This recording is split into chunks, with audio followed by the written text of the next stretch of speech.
Assalamualaikum warahmatullahi wabarakatuh. Yang terhormat Ibu Yeni Aulia selaku pengampu mata kuliah IAD ISBD.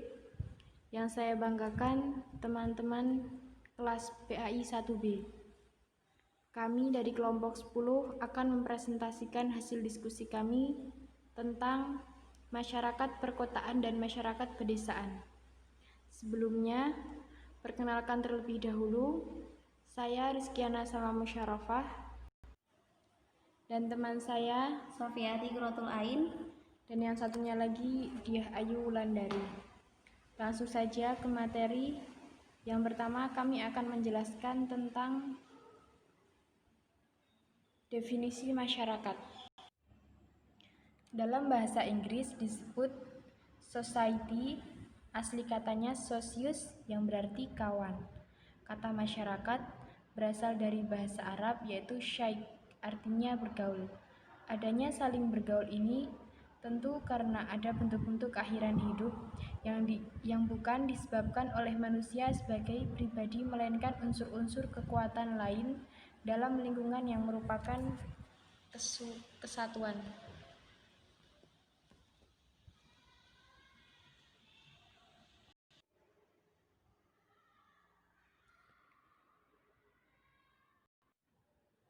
Penduduk perkotaan.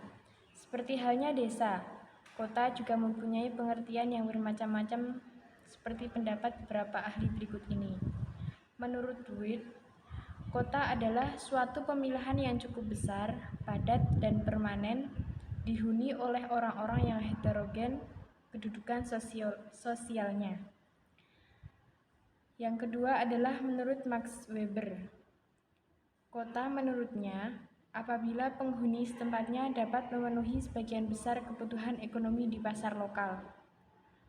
Yang ketiga, menurut Dwight Sanderson, kota adalah tempat untuk berpenduduk 10.000 orang atau lebih. Dari beberapa pendapat, secara umum dapat dikatakan mempunyai ciri-ciri yang mendasar sama. Pengertian kota dapat dikenakan pada daerah atau lingkungan komunitas tertentu dengan tingkatan dalam struktur pemerintahan.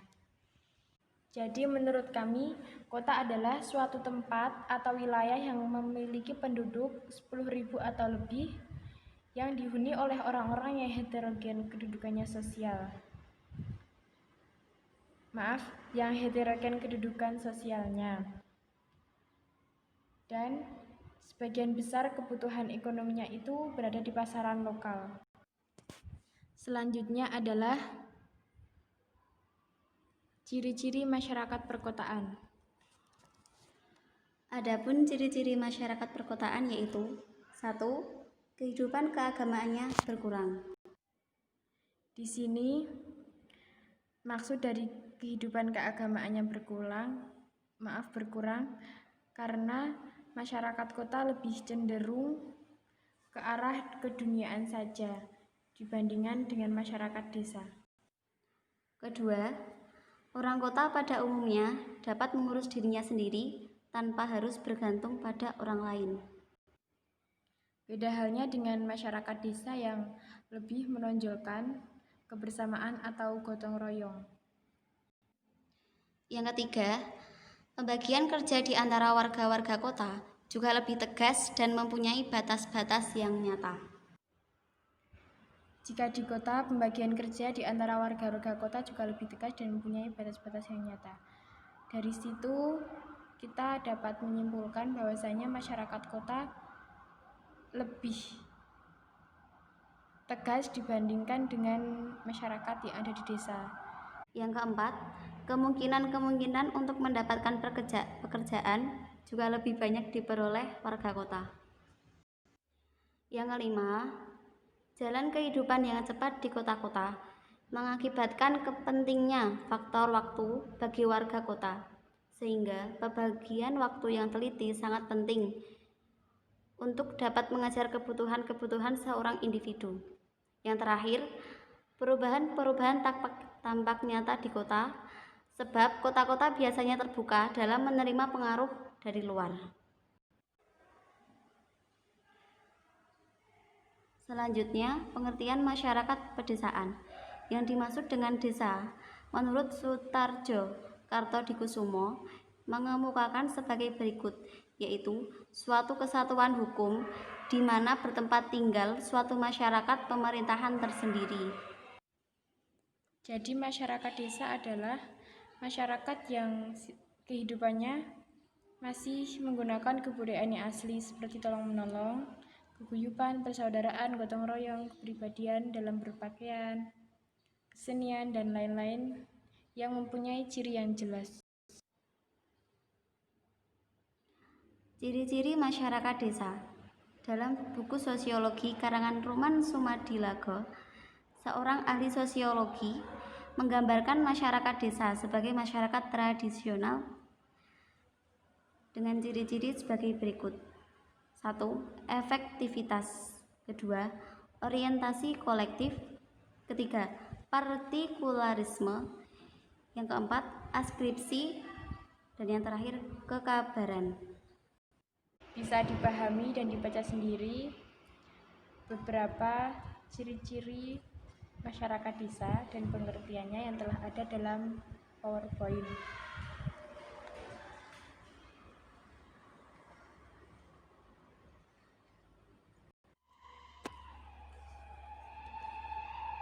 Perbedaan antara desa dan kota. Kita dapat membedakan antara masyarakat desa dan masyarakat kota yang masing-masing punya karakteristik tersendiri. Masing-masing punya sistem yang mandiri dengan fungsi-fungsi sosial, struktur serta proses-proses sosial yang sangat berbeda, bahkan kadang-kadang dikatakan berlawanan pula. Seperti yang tertera di PowerPoint, di situ ada beberapa perbedaan antara desa dan kota. Maaf, masyarakat pedesaan dan masyarakat kota ya.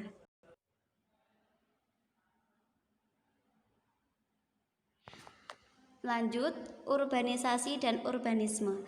Dengan adanya hubungan masyarakat desa dan kota yang saling ketergantungan dan saling membutuhkan tersebut, maka timbullah masyarakat baru, yakni urbanisasi. Urbanisasi yaitu suatu proses berpindahnya penduduk dari desa ke kota, atau dapat pula dikatakan bahwa urbanisasi merupakan proses terjadinya masyarakat perkotaan. Adapun sebab-sebab urbanisasi. 1. Faktor yang mendorong penduduk desa untuk meninggalkan daerah kediamannya. Kedua, faktor-faktor yang ada di kota yang menarik penduduk desa untuk pindah dan menetap di kota.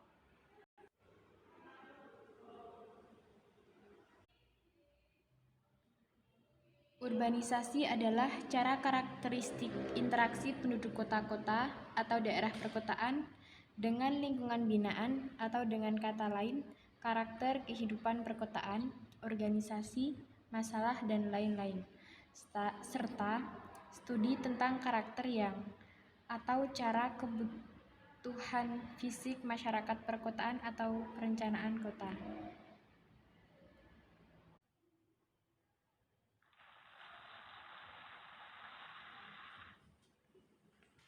Terima kasih.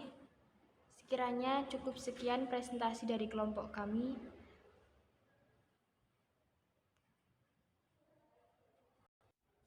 Kurang lebihnya mohon maaf. Wabillahi taufiq wal hidayah. Wassalamualaikum warahmatullahi wabarakatuh.